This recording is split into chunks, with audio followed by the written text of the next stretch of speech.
Musita ra Jesu.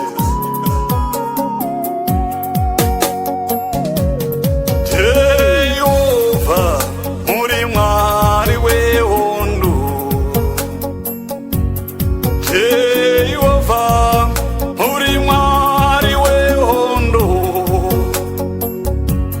makakoromora asingo Jeriko, koromorai eupenyu dauyane upenyu wangu.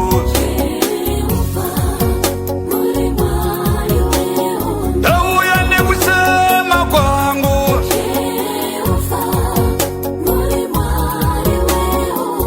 makakoromora Baba asingo Jeriko. Musita ra Jesu. Dauyane mutoro yangu, muyaya madzinza Baba. Dauyane urwere wangu,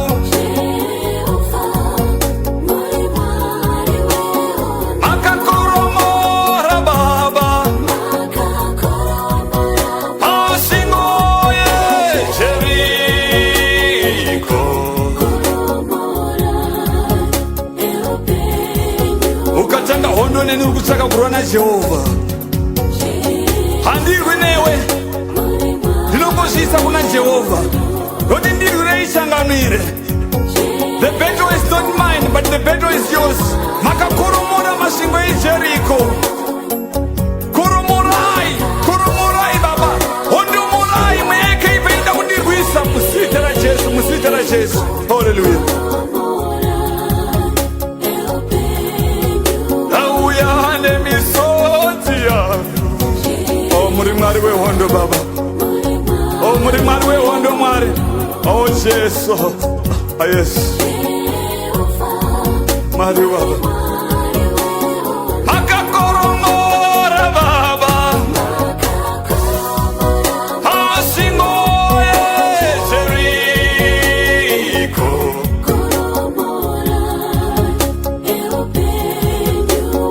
Koromora Jehova, koromora.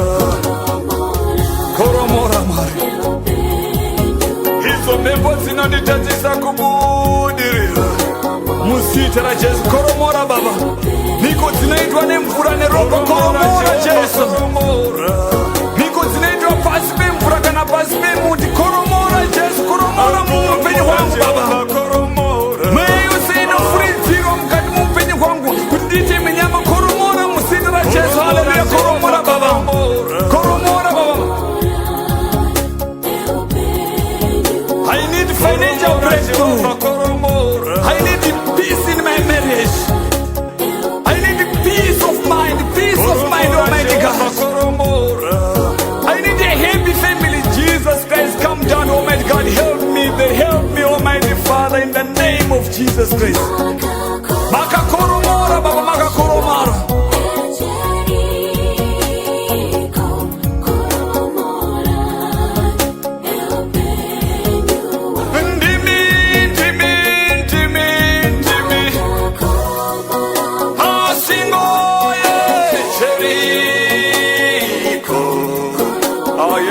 Yes, Lord. Koromora Jehovah, koromora. Hizo mhepo zinonditadzisa kubudirira.